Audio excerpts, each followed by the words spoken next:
ఓం శ్రీ సాయిరామ్. సాయి గురుకులం కార్యక్రమానికి స్వాగతం.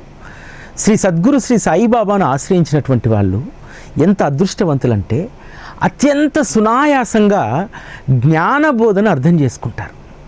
మనం ఎవరమైనా సరే బాబా మార్గంలో ఉన్నటువంటి వాళ్ళము కొంత విచక్షణ కలిగి ఉంటాం. అంటే మనం ఈ పని చేయాలా వద్దా, బాబాను ఒక కోరిక కోరేటప్పుడు అది సమంజసమైందా కాదా, ఇటువంటి విజ్ఞతను మనం కలిగి ఉంటాం. ఎందుకంటే బాబా మనకు నేర్పించేటువంటిది మొదటగా వివేకం, విజ్ఞత.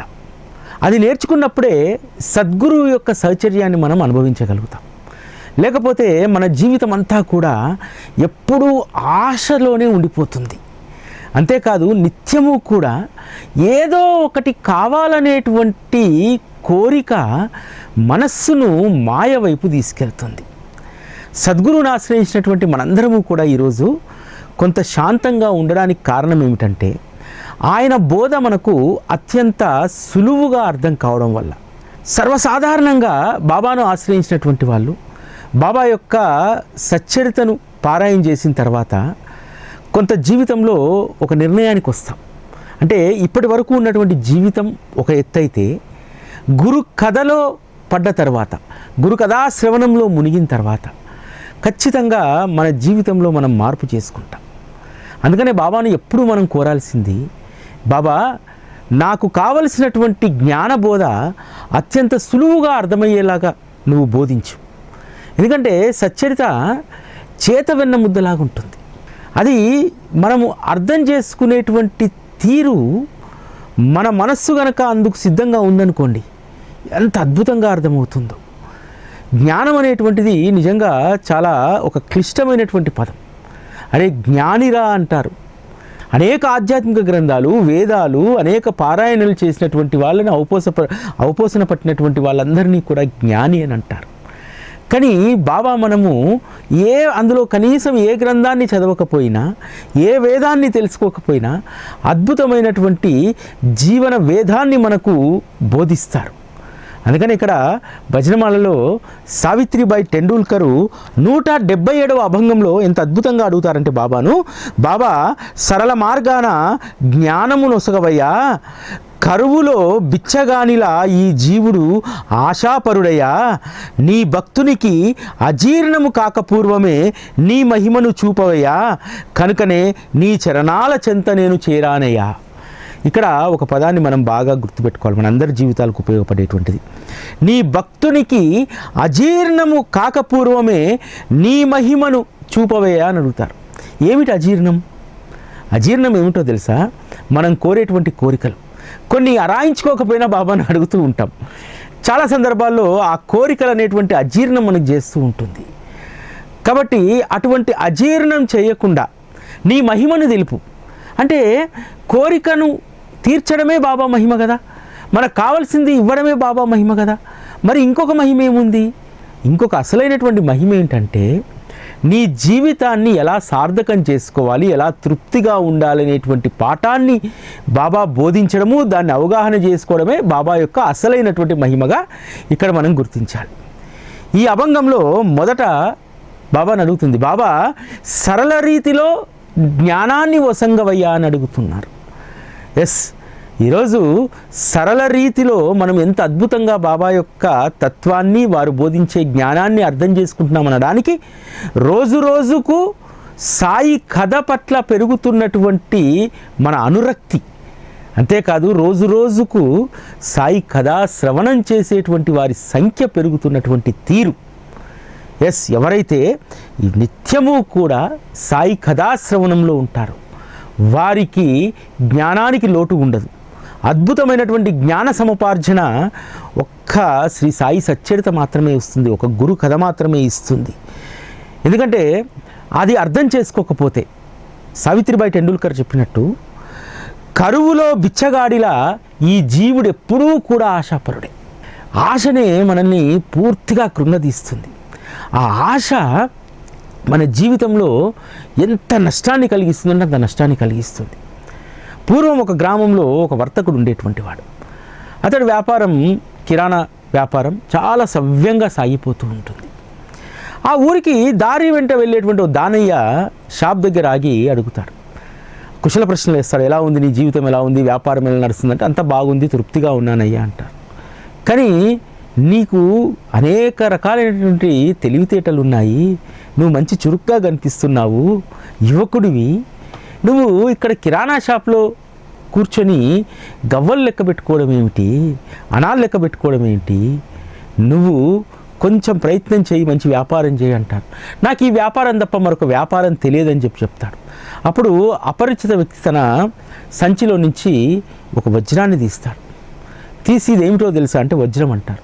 ఈ వజ్రానికి ఉన్నటువంటి డిమాండ్ తెలుసా అంటే అవును, మన రాజధానిలో వజ్రాల వ్యాపారం బాగా జరుగుతుంది, వజ్రాల వ్యాపారం చేసేటువంటి వాళ్ళు కోట్లు సంపాదించారు అని చెప్పి అంటాడు.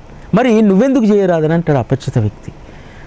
నేను చేస్తాను కానీ నాకు ఎవరు అమ్ముతారు, నేను ఎక్కడ తెచ్చుకుంటాను, అసలు వజ్రాలు కొనేంత ధనం నా దగ్గర ఎక్కడే అంటే అతను చూపెట్టినటువంటి వజ్రాన్ని మళ్ళీ బయటికి తీసి అతనికి ముందు పెడతాడు.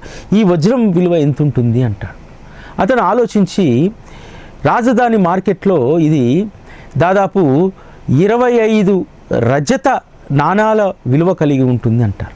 ఇది మరి నాకు ఒకతను 6 రజత నాణాలకే దీన్ని ఇచ్చాడు అని అంటారు. అంత చౌకగా ఎక్కడ దొరుకుతాయి అసలు, అంత చౌకగా దొరికితే మళ్ళీ మార్కెట్లో అమ్మితే విపరీతమైన లాభం వస్తుంది కదా అంటారు. సరే, ఆ వ్యక్తి నాకు తెలుసు కాశ్మీర్లో ఉంటాడు, నువ్వు ధనాన్ని పట్టుకొని వస్తే నేను అతని దగ్గర ఇప్పిస్తాను, ఎందుకంటే అతను కొత్త వారిని దగ్గర రానియడు, నేను ఉండాలి కాబట్టి అంటే భార్య దగ్గరికి వెళ్ళి చెప్తాడు. భార్య దగ్గర ఉన్న నగలు అన్నీ తీసుకెళ్ళి అమ్మేసి ధనం పోగు చేసుకొని ఇద్దరు కలిసి బయలుదేరుతారు. కొద్ది దూరం పోయిన తర్వాత ఇతనికి దాహం వేస్తుంది. గుర్రాన్ని పక్కన ఆపి పక్కన ఉన్న సరస్సులో నీళ్ళు దానికి పోతే తిరిగి వచ్చేసరికి గుర్రము ఉండదు, గుర్రాన్ని కట్టినటువంటి తన ధనము అన్నీ కూడా తీసుకుని వెళ్ళిపోతాడు. తను ఏం చేయాలో దిక్కుచేతున్నటువంటి స్థితిలో ఒక మర్రి చెట్టు కింద ఉంటే మర్రి చెట్టు త్వరలో ఒక వస్తువు కనిపిస్తుంది, అదే తాళం. ఆ తాళం పట్టుకొని వెళ్తే ఒక దగ్గర రాజమహల్ కనిపిస్తుంది, దానికి తాళం వేసి ఉంటుంది. తాళం తీస్తాడు. తీసి లోపలికి వెళ్ళేసరికి అంతా కూడా అందమైనటువంటి రాజభవనము. ఆ భవనంలో భటులు తిరుగుతున్నటువంటి అలజడి తనకు వినిపిస్తుంది. భటులు అతన్ని బంధిస్తాడు.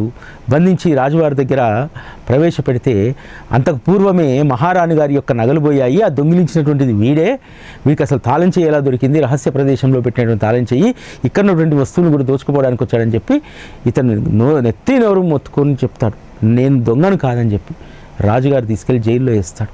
16 సంవత్సరాలు గడిచిన తర్వాత అతన్ని బంధ విముక్తిని చేసి, నువ్వు దొంగతనం చేసి నువ్వు కాదులే, దొంగతనం చేసినటువంటి దొంగ దొరికాడు అని చెప్పి అతనికి అక్కడి నుంచి పంపించేస్తాడు. ఇంటికి వెళ్ళేసరికి భార్య కొడుకుతో పాటు అక్కడ నిద్రిస్తూ ఉంటుంది. వెళ్ళి చెప్తాడు తనకు జరిగినటువంటిది. భార్య అంటుంది, నేను చెప్పాను కదా, నెత్తి నోరు కొట్టుకొని చెప్పాను, నువ్వు వినలేదు. ఆశ అనేటువంటిది ఎంత ప్రమాదకారి చూడు. 16 ఏళ్ల జీవితం వృధా అయిపోయింది అతను చూపెట్టినటువంటి ఆశ వెంబడి పడిపోవడం వల్ల అని చెప్పి. ఈరోజు మనం కూడా బాగా గుర్తుపెట్టుకోవాలి, ఆశ అనేటువంటిది మన జీవితాన్ని హరింపజేస్తుంది. ఆశ చాలా ప్రమాదకరమైనటువంటిది. అందుకనే బాబా ఎప్పుడూ కూడా తన భక్తుల్ని వాస్తవంలో జీవింపజేస్తాడు. తనకెంత ప్రాప్తమో అంతటితోటే సుఖంగా శాంతిగా ఉండేటువంటి గొప్ప అనుగ్రహాన్ని బాబా ఇస్తాడు. కాబట్టి మనందరం గుర్తుపెట్టుకోవాల్సింది ఏంటంటే ఈ ఆశ అనేటువంటిది చాలా ప్రమాదకారి. కరువులో బిచ్చగాడి వలె మనం ఎప్పుడూ కూడా ఆశ వెంబడి పడకూడదు. బాబా దగ్గరికి వచ్చిన తర్వాత కూడా చాలామంది అనేక రకాలైనటువంటి ప్రలోభాలకు, అనేక రకాలైనటువంటి ఆశల వెంటబడిపోతూ ఉంటాం. ఇది సరైనటువంటిది కాదు. ఎందుకంటే ఇది చాలా ప్రమాదకరమైనటువంటిది. మన జీవితాన్ని చూడండి, ఆ వ్యక్తి 16 ఏళ్ల జీవితం కారాగార వాసంలో గడిచిపోయింది కదా. తను ఉన్నటువంటి చోటనే భగవంతుడు అనుగ్రహించినటువంటి ఆ దుకాణంలోనే వ్యాపారం చేసుకుంటే భార్యా బిడ్డలతో ఎంత సుఖంగా ఉండేటువంటి వాడు. లేని కష్టాన్ని కొని తెచ్చుకోవడమే ఆశ. అటువంటి దాని వెంట ఎప్పుడూ కూడా బాబా మనల్ని పడనీయడు. మనల్ని పడకుండా చాలా ఆయన రక్షిస్తాడు. కాకపోతే ఏంటంటే అప్పుడప్పుడు మన బుద్ధి వక్రిస్తుంది. బుద్ధి వక్రించి అనేకం అడుగుతాం బాబాని ఆశతోటి. ఆఖరికి ఆశతో అడిగినటువంటి దాన్ని అరాయించుకోలేక అజీర్తి చేస్తుంది, కడుపు నొప్పితో ఇబ్బంది పడుతూ ఉంటాం. ఆ కడుపు నొప్పి ఎటువంటిదంటే కొన్ని మనకు యోగ్యత లేనటువంటివి, అర్హత లేనటువంటివి అడుగుతాం. అవి అడగగా బాబా ఇస్తాడు. మనకు ₹1 కోటి ఇల్లు కట్టుకునేటువంటి అర్హత లేదు, కానీ అడుగుతాం బాబాని. ఏదో రకంగా లోన్ మంజూరు అవుతుంది. తర్వాత ఆ లోను కట్టలేక క్రమంలో పిల్లలు ఎదుగుతూ ఉంటారు. వాళ్లకు సరిగ్గా విద్యాబుద్ధులు చెప్పించలేక బాబా ఇచ్చినటువంటి అనుగ్రహాన్ని అరిగించుకోలేం మనం కొన్నింటిని. అరాయించుకోలేనటువంటి దాన్ని మనం బాబాని ఎప్పుడూ కూడా అడగకూడదు. కాబట్టి మనం ఇక్కడ గుర్తుపెట్టుకోవాల్సింది ఏంటంటే ఆశ అనేటువంటిది చాలా ప్రమాదకారి అని చెప్పి సావిత్రిబాయి టెండూల్కర్ రచించినటువంటి భజనమాల్లోని 177వ అభంగం మనకు తెలియజేస్తుంది. అంతేకాదు భక్తి మార్గంలో చాలామంది రకరకాల ఆడంబరాలు చేస్తూ ఉంటారు. కొంతమంది నిజంగా సచ్చరిత ఎంత మనస్ఫూర్తిగా చదవరో కానీ షిరిడీలో కొన్ని చోట్ల చూస్తూ ఉంటాను. ఒక ఆవిడ ఇలా పెట్టుకొని సచ్చరిత తిరుగుతుంది, ఒక ఆవిడ అందరు కనిపించేలాగా బాబాని ఎత్తుకొని తిరుగుతుంది, ఒక ఆవిడ సచ్చరిత లేకపోతే అసలు నేను లేనని చెప్పి ఆ సచ్చరితనే పట్టుకొని తిరుగుతుంది. ఈ ప్రదర్శనీయమైనటువంటి భక్తి నిజంగా ప్రమాదకరం. అది ఎవరికి ప్రమాదకరం అంటే మీకే ప్రమాదకరం. అది సచ్చరిత ఉండాల్సినటువంటిది చాలా పూజనీయమైనటువంటి ప్రదేశం. షిరిడీకి వెళ్తే నేను ఎప్పుడూ సచ్చరిత చేతిలో పట్టుకోను. ఎందుకంటే నాకు చదవాలనిపిస్తే పారాయణ హాల్కి వెళ్ళి చదువుకుంటాను. నేను ఈవెన్ హోటల్ రూమ్లో కూడా నేను సచ్చరిత పెట్టను. అది అంత పవిత్రమైనటువంటిది. ఆ పవిత్రమైనటువంటి సచ్చరితకు పవిత్రమైనటువంటి స్థానం ఇవ్వాలి. ప్రశాంతమైనటువంటి స్థలంలోనే దాన్ని చదవాలి. చాలామందిని చూస్తూ ఉంటాను, షిరిడీలో ద్వారకామాయిలో కూర్చొని గపగప చదువుతూ ఉంటారు. ఏమి అర్థమవుతుంది? ద్వారకామాయిలో కూర్చొని పారాయణ చేస్తేనే పారాయణ చేసినట్టా? కాదు కదా. నీకు ప్రశాంతంగా నువ్వు చదువుకోవడానికి కావాల్సినటువంటి పారాయణ హాల్ ఉంది. లేదు నీకు సచ్చరిత పట్ల అంత మక్కువ ఉంటే ఇంట్లో ఉండగా ఏం చేసావు? ఇంట్లో చదువుకోవచ్చు కదా. ద్వారకామాయి ముందు బాబా ముందుకు చూస్తూ చదువుకుంటే అది ప్రదర్శనీయమైనటువంటి భక్తి కాకపోతే మరేమంటారు దాన్ని? అటువంటి ప్రదర్శనీయమైనటువంటి భక్తి సరైనటువంటిది కాదనేటువంటిది 178వ అభంగంలో చెప్తారు. శ్రీ షిరిడివాస సమర్థ సద్గురు సాయినాథ నీవే నాకు మాతాపిత. పరులు చూడగా పురాణ గ్రంథాలు కొంటిని, కానీ ఏనాడు చదవగా ప్రయత్నించకుంటిని. కాలమంతా వ్యర్థ పరిస్థితి, ఓ మనసా ఇప్పుడైనా పాండురంగుని స్మరించు, ఆయన్నే నిన్ను కరుణిస్తాడు. ఇది చాలామందికి ఒక గుణపాఠం లాంటిది. చాలా సందర్భాల్లో బాబా శరీరంతో ఉన్నప్పుడు కూడా జరిగేది. బాబా ఒక్కొక్కరికి ఒక్కొక్క రకమైనటువంటి ఉపాసన ఇచ్చేటువంటి వారు. ఉపాసన అంటే మళ్ళీ తపస్సు, యాగం, యోగం కాదు. ఒక్కొక్కరిని ఒక్కొక్క రకమైనటువంటి గ్రంథాన్ని చదువుమని చెప్పేటువంటి వారు. అలా ఏకనాథ భాగవతం, భావార్థ రామాయణం, జ్ఞానేశ్వరి ఇలా అనేక మందితోటి పారాయణ చేయించేటువంటి వారు బాబా స్వహస్తాలతో కాకాసాహెబ్ దీక్షిత్కు ఏకనాథ భాగవతాన్ని ఇచ్చాడు. జ్ఞానేశ్వరిని పంచరత్నను జోక్కు ఇవ్వడం జరిగింది. ఇలా అనేక రకాలైనటువంటి గ్రంథాలు బాబా కరస్పర్శతో తీసుకున్నారు. ఇది తెలిసినటువంటి కొంతమంది ఈ డాంబిక భక్తి, ఆడంబర భక్తి ఉన్నటువంటి వాళ్ళు, ఎందుకంటే భక్తి మార్గంలో కూడా అందరూ శుద్ధపూసలు ఏమి ఉండరు, రకరకాలైనటువంటి మానసిక రుగ్మతలు ఉన్నటువంటి వాళ్ళు కూడా ఉంటారు. ఇది విని ఏం చేసేవాళ్ళంటే బాబా దగ్గరికి గ్రంథాలను పట్టుకొచ్చేవాడు. వాడు ఎప్పుడు కూడా గ్రంథం తెరిచి చదివేటువంటి వాడు కాదు. తీసుకొచ్చుకొని బాబా చేతితో కరస్పర్శ తగిలి ఇస్తే ఇంట్లో పెట్టుకుంటే పుణ్యం, ఇట్లా భావించేటువంటి వారు. కానీ బాబాకు మనుషులే కాదు, వాడి యొక్క యోగ్యత, వాడి అర్హత, వాడి బుద్ధి ఏందనేటువంటి బాబాకు తెలుసు కదా. అట్లా ఎవరైనా గ్రంథాలు దేగానే బాబా దాన్ని తీసుకొని శ్యామకి ఇచ్చేవారు. శ్యామ ఇది మన ఖజానాలో పెట్టనేటువంటి వారు. ఇది బాబాకు తెచ్చినటువంటి వ్యక్తికే దాని ఆంతర్యం తెలుసు, మిగతా ఎవరికి తెలియదు. ఎందుకంటే కేవలం బాబా యొక్క కరస్పర్శ తెలియని ఆ పుస్తకము ఎప్పుడు చదువుతాడు, ఏం చదవడు, జస్ట్ ఇంట్లో పెట్టుకోవడానికి. అనేక మందికి అనుగ్రహం వచ్చింది, నాకు కూడా బాబా కరస్పర్శతోటి ఆ అనుగ్రహం రావాలి. దాంతో తెచ్చినటువంటి చాలామంది అటువంటి వాళ్ళందరి గ్రంథాలు కూడా భద్రంగా శ్యామ దగ్గర పెట్టించేటువంటి వారు. ఎందుకంటే దానివల్ల ఉపయోగం లేదు. సందుకలో పెట్టుకొని సెల్ఫ్లో పెట్టుకునేటువంటి వాడికి ఆ ఆధ్యాత్మిక గ్రంథాలు ఏం ఉపయోగపడతాయి? అందుకని ఇక్కడ అద్భుతమైనటువంటి మాట సావిత్రిబాయి టెండూల్కర్ రాస్తారు. పరులు చూడగా పురాణ గ్రంథాలు కొంటిని, కానీ ఏనాడు చదవక ప్రయత్నించకుంటిని. కాలమంతా వ్యర్థ పరిస్థితి. అంతే కదా. షోక్కు చాలా గ్రంథాలు పోగు చేస్తారు కొంతమంది, ఏది పరిపూర్ణంగా చదవరు. అందుకనే ఈరోజు మనం ఎంత అదృష్టవంతులమంటే మనం ఏ గ్రంథాలను పోగు చేసుకోవాల్సిన అవసరం లేదు. ఒక్క శ్రీ సాయి సచ్చరిత చాలు. శ్రీ సాయి సచ్చరిత భాగవతంలో ఉన్నటువంటి సారాన్ని తెలియజేస్తుంది, రామాయణంలో ఉన్నటువంటి ధర్మాన్ని తెలియజేస్తుంది. ఒక రకంగా చెప్పాలంటే కలియుగంలో మానవుడికి ఒక మాన్యువల్ బుక్గా పనిచేస్తుంది. కలియుగానికి అత్యంత మేలు చేయగలిగినటువంటిది. కలియుగంలో ఉన్నటువంటి మానవుడి యొక్క అనేక రకాలైనటువంటి సంశయాలకు, అతని దీనస్థితికి ఒకే ఒక పరిష్కార మార్గం శ్రీ సాయి సచ్చరిత. అందుకనే ఈరోజు శ్రీ సాయి సచ్చరిత లేనటువంటి గృహం లేదు. అది చదువుతారా చదవరా తర్వాత విషయం, కానీ ఎక్కడైతే శ్రీ సాయి సచ్చరిత ఉంటుందో ఇప్పుడు కాకపోయినా ఇంకొన్నాళ్ళకైనా ఇంకొన్నేళ్ళకైనా సరే తప్పకుండా ఆ గ్రంథ మహత్తుని ఎరిగి పారాయణ చేసేటువంటి వాళ్ళ సంఖ్య ఇంకా పెరుగుతూనే ఉంటుంది. ఒకప్పుడు శ్రీ సాయి సచ్చరిత చాలామంది షిరిడీకి వెళ్ళి కొనుక్కొచ్చుకునేటువంటి వాళ్ళు, ఇంట్లోనే పెట్టుకునేటువంటి వాళ్ళు. కానీ ఈరోజు శ్రీ సాయి సచ్చరిత ప్రతి ఇంట్లో కూడా అది పారాయణ గ్రంథంగా బాసిల్లుతుంది. అంత విశిష్టత సచ్చరితకి ఈరోజు పెరిగింది.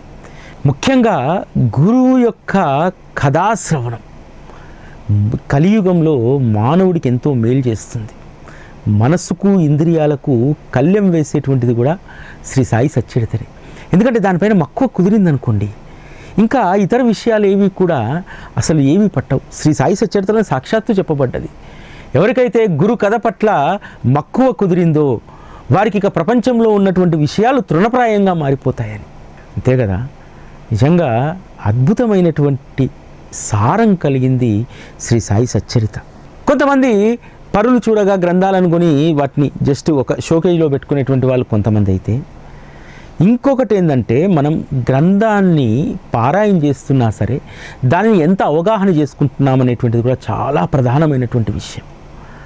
ఆ కీలకమైనటువంటి విషయాన్ని ఎంత అద్భుతంగా ఇక్కడ మనకు 181వ అభంగంలో చెప్తారంటే, మననం చేయని వాక్కు నిర్బలం, పగిలిన కుండలో నీరు నిలవనట్లు భక్తి లేని ధ్యానం విఫలం, నువ్వులు లేక గానుగ తిప్పిన ఏమి లాభం, చీకటిలో వేలాడిన ఏమి ఫలితం, లక్ష్యం లేని పరమార్థం వ్యర్థం, నేనో తీరు నీవో తీరు, ఏ విధంగా కుదురును మన జత. బాబా అడుగుతున్నాడు మనల్ని. నేనేమో ఒక రకమైనటువంటి బోధ చేస్తే, నేను ఒక రకంగా జీవించమంటే మీరేమో ఇంకొక రకంగా ఉంటున్నారు. ఇక్కడ బాబా మనల్ని అడుగుతున్నారు, నీవొక తీరు నేనొక తీరు, ఏ విధంగా కుదురును మన జత. మనకు బాబా సహచర్యం దక్కగానే, సహచర్యంలో ఉండగానే అది గొప్ప విషయం కాదు. ఆయన చెప్పినటువంటి దాన్ని మనం ఆచరిస్తున్నామా లేదా. సచ్చరితలో హేమాడ్ పంత్ రాస్తారుగా బోర్లించిన కుండలని చెప్పి. ఈరోజు మనము బోర్లించిన కుండలం కాదు, కాస్త తెరిచిపెట్టుకున్నాం. తెరిచిపెట్టుకొని ఏం చేశాము, దాన్ని చిల్లులు పెట్టుకున్నాం. బాబా బోధను వింటున్నట్టే వింటున్నాము, కానీ ఆ చిల్లులో నుంచి వెళ్ళిపోతుంది. అంటే ఈ చెవిలో నుంచి విని ఈ చెవిలో నుంచి వదిలేసినట్టు. కాబట్టి ఇక్కడి నుంచి విన్నటువంటిది ఇక్కడ స్థిరపడితేనే, మనసులో స్థిరపడితేనే దానికి ప్రయోజనం ఉంటుంది. లేకపోతే చిల్లులు పడ్డటువంటి కుండలో ఎన్ని నీళ్లు పోసినా సరే అది వృధానే అయినట్టుగా మనము సద్గురువు యొక్క బోధను అర్థం చేసుకోవడం, మననం చేసుకోవడం, అవగాహన చేసుకోవడం అనేటువంటిది చాలా ప్రధానమైనటువంటిది. చదివి వదిలేస్తే అది నీకే ప్రయోజనము కలిగించదు. చదివినటువంటి దాన్ని అవగాహన చేసుకుని ఆచరణలో పెట్టినప్పుడు మాత్రమే అది ఉపయోగపడుతుంది. మనం సచ్చరిత కేవలం పారాయణకే పరిమితమైనామనుకోండి, పారాయణ తప్ప అంతకు మించినటువంటి పరిణితి, దాన్ని అవగాహన చేసుకునేటువంటి పరిణితి మనం పొందలేకపోతే, నువ్వులు లేని గానుగ తిరిగినట్టే. గానుగలో నువ్వులు లేకపోతే నూనె ఎక్కడి నుంచి వస్తుంది? అదేవిధంగా సచ్చరితను అవగాహన చేసుకోకపోతే నీకు పరమార్థం ఎలా కలుగుతుంది? పరమార్థాన్నే లక్ష్యంగా ఎంచుకోనప్పుడు ఇక మనం ఎన్ని పారాయణలు చేసినా అది వృధా ప్రయాసే అవుతుంది అనేటువంటి విషయాన్ని మనందరం కూడా ఇక్కడ గుర్తుపెట్టుకోవాలి. బాబా మార్గంలో భవిష్యత్తులో వచ్చేటువంటి అనేక విపరీత ధోరణులను దాస్గన్ మహారాజ్ గారి దగ్గర నుంచి, హేమాడ్ పంత్ గారి దగ్గర నుంచి, అదేవిధంగా సావిత్రిబాయి టెండూల్కర్, వీరందరూ ముందే పసిగట్టారు. ఎందుకంటే బాబా యొక్క బోధ చాలా అత్యంత సులభంగా ఉంటుంది. అర్థం చేసుకోవడానికి మనస్సు పెడితే అది అద్భుతంగా అర్థమవుతుంది. అర్థమైన తర్వాత కొంతమంది ఏం చేస్తారనేటువంటి విషయాన్ని కూడా సచ్చరితలో హేమాడ్ పంత్ రాశారు. ఏ విధంగా గురువులు చిడతలు పట్టుకొని మంత్రాలు ఊదుకుంటూ తిరుగుతూ ఉంటారు, భక్తులను మోసం చేస్తూ ఉంటారు అనేటువంటి విషయాన్ని ఏ విధంగా అయితే చెప్పారో భజనమాల్లో కూడా అదే చెప్పారు. ఎందుకంటే బాబా యొక్క వచనాలను మనస్సు పెడితే ఎవరైనా అద్భుతంగా అర్థం చేసుకోగలుగుతారు, విశ్లేషణ కూడా చేయగలుగుతారు. ఆ విశ్లేషణ చేసిన తర్వాత కొంచెం అర్థమైన తర్వాత వేషం మారుతుంది. ముఖ్యంగా బాబా మార్గంలోనే ఈరోజు అత్యధిక మంది గురువులు తయారయ్యారు. అసలు ఒక 10 మంది సత్సంగం కూడితే చాలు, గురువు ఒక సమూహాన్ని తయారు చేస్తాడు. ఊర్లో ఒక 100 మందితోటి ఓ గుడి కడతారు. గుడి కట్టి ఓ సమూహాన్ని రెడీ చేసుకొని ఆ సమూహం ఆ గుడి తప్ప ఇంకో గుడికి పోవద్దంటారు. ఇటువంటి వేషగాళ్లతోటి ఎంత ప్రమాదకరం అనేటువంటి విషయాన్ని 184వ అభంగంలో అద్భుతంగా చెప్తారు. భక్తి వేషమేసి చేయకు జనులను మోసం, ఇటువంటి వారికి నమస్కారం. నిజమున దేవుణ్ణి గాంచాలన్నా చేరండి షిరిడీపురం, బాబా పాదాలపై తలవాల్చి వేడు శరణం. ఎందుకంటే చాలా కట్టడితో కూడినటువంటి భక్తి చాలా ప్రమాదకరమైనటువంటిది. ఏం చేస్తారంటే బాబా మార్గంలో చాలా విపరీతమైనటువంటి ధోరణులు ఉన్నాయి. ఇప్పుడు ఒక గుడికి వచ్చినటువంటి భక్తులు అక్కడే సేవ చేసి అక్కడే ఉండిపోవాలి, ఇంకా వేరే దగ్గరికి వెళ్ళకూడదు.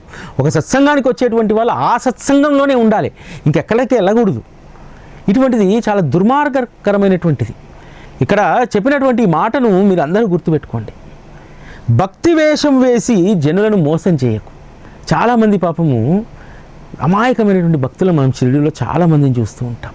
చిన్న చిన్న పల్లెటూర్ల నుంచి సమూహాలుగా తీసుకొచ్చేస్తారు.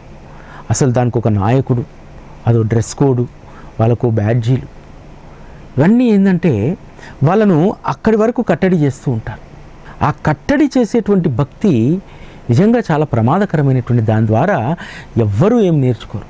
దయచేసి నేను ఎప్పుడు చెప్పేది ఏంటంటే బాబా మార్గంలో సమూహాలతో కూడినటువంటి భక్తి ఎప్పుడూ కూడా అది ప్రభావితం చూపదు. అది కేవలము మనల్ని కట్టడి చేయడానికే ప్రయత్నిస్తుంది తప్ప మనము నేర్చుకోవడానికి అక్కడ ఏమీ ఉపయోగం ఉండదు. ఎప్పుడైనా సరే బాబా మార్గంలో మీరు ఇండివిజువల్గానే ఎదగండి. మీకు కావలసినటువంటి దాన్ని ఏది కావాలో దాన్నే తీసుకోండి. మీకు అద్భుతమైనటువంటి సచ్చరిత అనేటువంటి సత్సంగం మీ ఎదుటనే ఉంది. అంతే తప్ప సమూహాల వెంట వెళ్ళి పాకులాడకండి. ఎప్పుడైతే సమూహాలను మీరు ప్రోత్సహిస్తారో భక్తి వేషం వేసేటువంటి వాళ్ళ సంఖ్య పెరుగుతుంది. అందుకనే ఎప్పుడు కూడా నేను వాళ్ళకు నమస్కారం పెడుతూ ఉంటాను. అదే ఇక్కడ ఈ తల్లి రాసింది, భక్తి వేషం వేసి చేయకు జనులను మోసం, అటువంటి వారికో నమస్కారం. ఎప్పుడు నేను ఇదే అంటాను, ఫలానా వాళ్ళు 100 మందితో షిరిడీకి వెళ్ళారండి, వారికి నమస్కారం చెప్పండి అమ్మా అంటాను. ఎందుకంటే భక్తి అనేటువంటిది, తీర్థయాత్ర అనేటువంటిది ఎప్పుడూ కూడా ఇండివిజువల్గానే ఉండాలి. మనమే వెళ్ళాలి. వెళ్తే నీకు గొప్ప అవగాహన వస్తుంది, నీకు స్వేచ్ఛ ఉంటుంది. సమూహంతో వెళ్తే కట్టడి. మీరు 9 గంటలకల్లా పలహారం చేయాలి, మళ్ళీ 1 గంటకల్లా భోజనం చేయాలి, మళ్ళీ మనం 2 గంటలకు బస్సు ఎక్కి నాసిక్ వెళ్తాము. వారికి ఇష్టం ఉన్నా లేకున్నా పాపం. చాలామందికి ఏంటంటే షిరిడీకి వెళ్ళాము అక్కడే ఉండాలనేటువంటి దాంట్లో ఉంటారు. ఇక్కడ ఏముంది, టూర్ ప్లాన్ అంతా ఉంటుంది. నేను ఎప్పుడైనా చెప్తుంటాను, షిరిడీకి మీ కుటుంబంతో వెళ్ళండి, మీరుగానే వెళ్ళండి. అద్భుతమైనటువంటి ఆనందం కలుగుతుంది మీకు. శ్రీ సాయిబాబాను అవలోకించడమే, ఆయనను చూడడమే.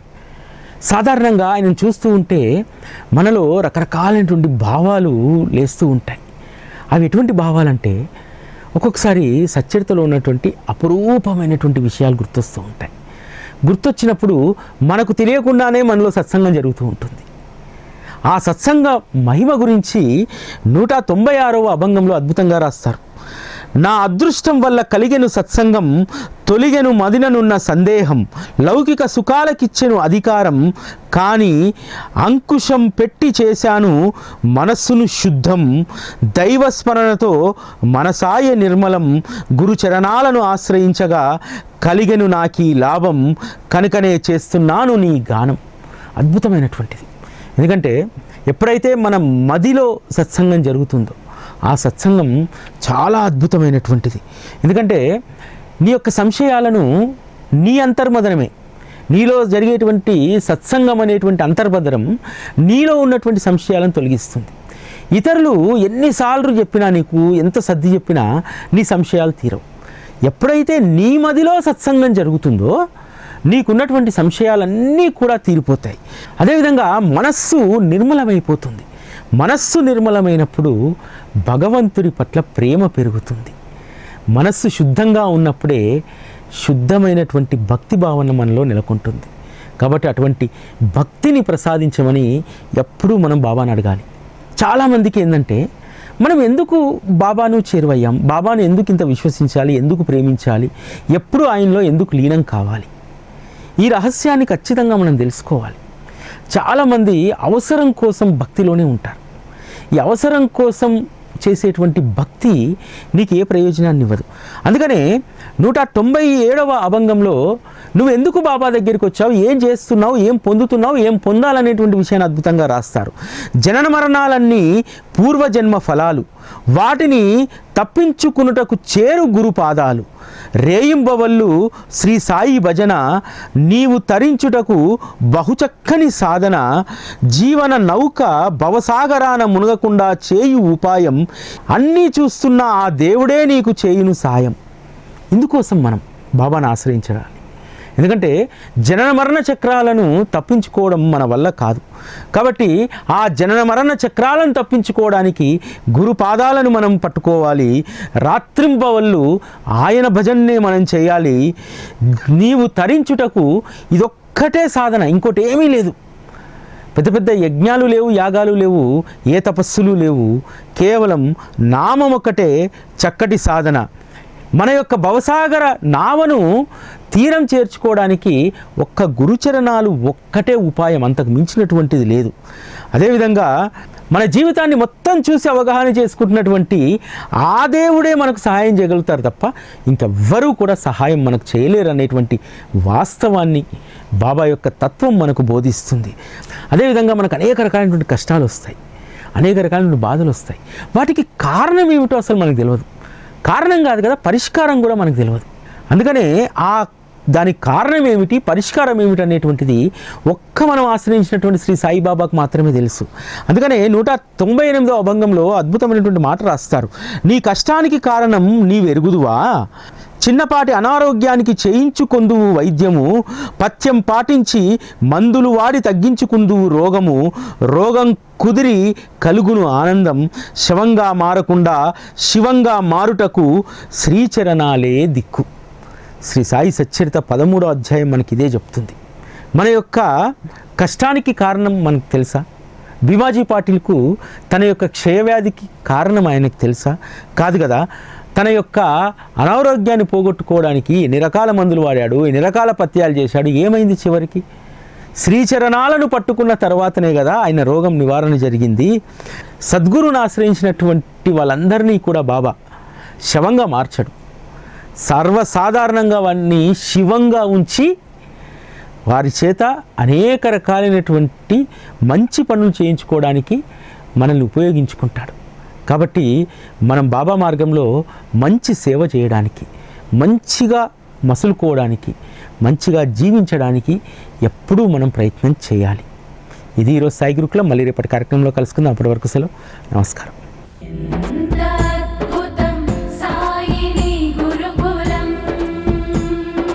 శిక్షణే తప్ప శిక్షలు లేని శరణాగతి సౌదం.